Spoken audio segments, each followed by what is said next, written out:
Olá! Nós reconhecemos a internet como um espaço democrático, mas você já parou para pensar se a rede de computadores também é acessível? Como alguém que é cego, por exemplo, faz para se conectar? Uma análise dos sites de governo feita pelo Núcleo de Informação e Coordenação do .br, ligado ao Centro de Estudos sobre Tecnologia Web, mostrou que menos de 6% desses sites estão acessíveis para pessoas com deficiência. E como estará o acesso aos sites do e-commerce brasileiro? Agora eu vou conversar a respeito sobre este assunto com a Simone Freire, que é idealizadora do movimento Web para Todos, e ela tem mais informações recentes sobre este assunto. Olá, Simone, muito obrigada por participar com a gente. Olá, um prazer estar aqui com vocês para falar de um tema tão essencial para a nossa sociedade. Então, como é que está essa situação? Porque a gente já vem acompanhando o trabalho de vocês no Web para Todos, e agora para falar do e-commerce também é um aspecto que talvez muita gente não tenha parado para pensar, né? Como é que é a acessibilidade quando a gente pensa nos principais sites aí de compras, os que mais vendem pela internet no Brasil?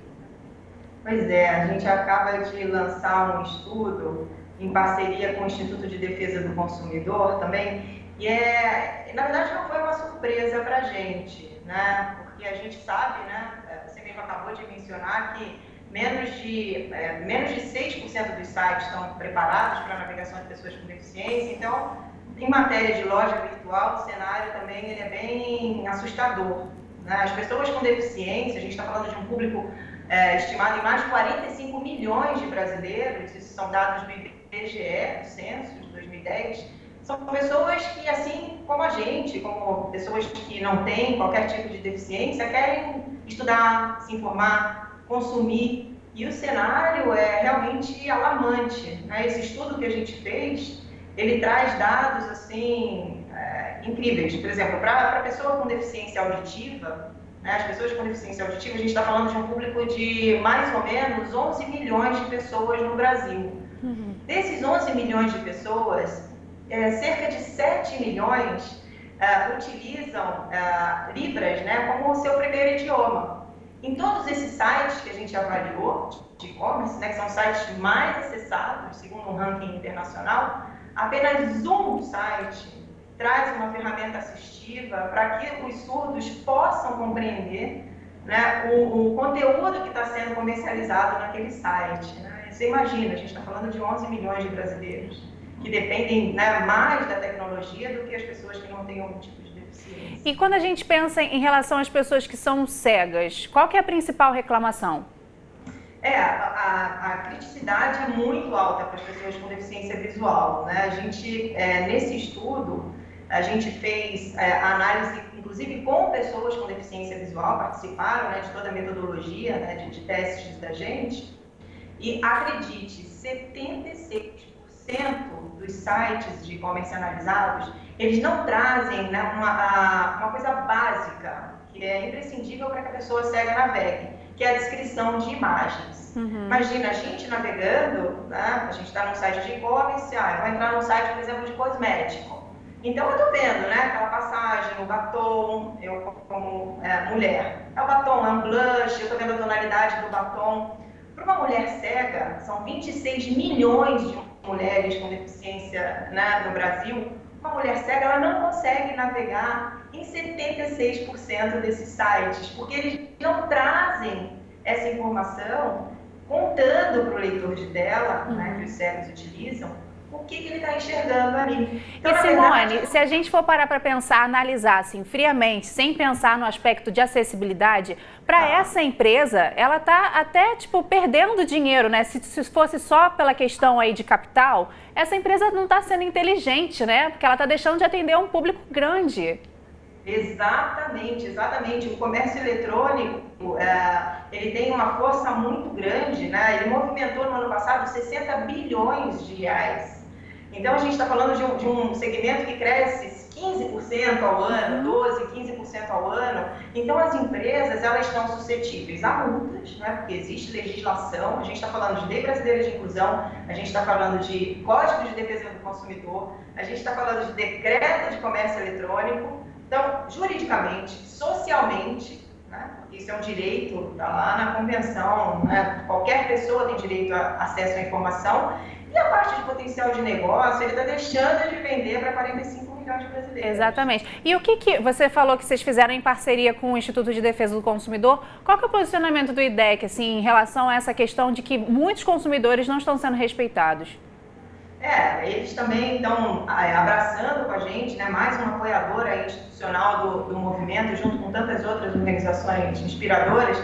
E o papel deles realmente, eles estão, né, com a gente nesse estudo, reforçando que existem instrumentos legais para as pessoas com deficiência, que estão sendo sim lesadas e tendo seus direitos violados, de exigir. Então, elas têm que recorrer à Lei Brasileira de Inclusão com a leitura do Código de Defesa do Consumidor, né? E eles realmente estão abraçando essa causa do consumidor com deficiência com a gente. É um direito de todos, né? Bacana. E assim, a questão do direito do arrependimento nesses casos também está sendo respeitada, não está sendo respeitada? Não, essa questão do direito do arrependimento, assim, é absurdo, né? A gente, isso é uma das grandes críticas aí do IDEC nesse sentido, porque a gente até, né, conversando, fazendo um brainstorming para ver o que a gente ia avaliar. Para as pessoas que não têm deficiência, já é um sacrifício, né? Está na lei do consumidor. Você chegar naquela página que te dá o direito de arrependimento. E quando a gente está falando do universo da pessoa com deficiência, é assim, maior ainda, né? A gente está falando de 67% das pessoas que conseguiram chegar praticamente na conclusão da compra, elas não conseguiam, em nenhum caso, cancelar a compra. Isso é realmente absurdo, né? A gente está mostrando agora, Simone, o site mwpt.com.br. Nesse site a gente consegue talvez fazer denúncia. Como é que a gente faz?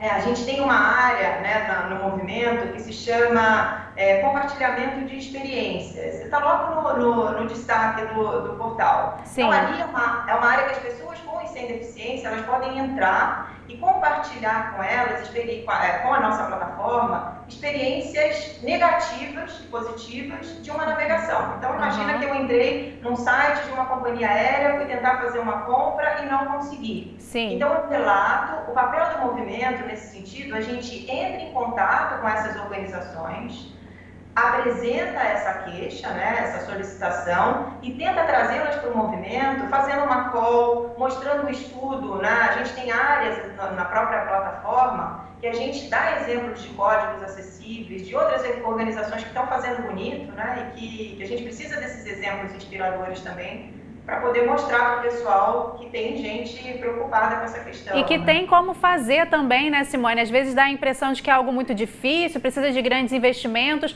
Quando vocês fazem contato com essas empresas, dizendo, olha, reclamaram da sua forma, de como o seu site está montado, essas empresas, elas têm uma boa receptividade ao que vocês estão falando? A gente está encontrando, depende muito do segmento. Tem uns segmentos que já estão mais sensibilizados. O primeiro estudo que a gente fez com as universidades e escolas de ensino médio. Então, a penetração foi muito boa, porque eles já lidam com educação. Então, as organizações super se sensibilizaram, as instituições, e já estão, inclusive, adequando os seus sites, como a Unicamp, por exemplo, elas já estão adequando os sites com base no feedback que a gente está dando para elas. Agora a gente está fazendo, né, com essa questão do e-commerce, o que a gente quer mesmo é que esses 15 maiores se sensibilizem para que outros venham a reboque e entendam que é essencial que as pessoas com deficiência também possam consumir produtos. Tá ótimo. Ô Simone, infelizmente nosso tempo está acabando, mas eu quero muito agradecer a sua participação aqui com a gente, viu? Muito obrigada e parabéns pela iniciativa de vocês novamente. Imagina, obrigada pelo espaço mais uma vez, um abraço, querido. Outro. Viu aí a nossa dica, se você quiser rever essa entrevista, mas antes disso eu queria até repetir aqui o endereço do site, é mwpt.com.br,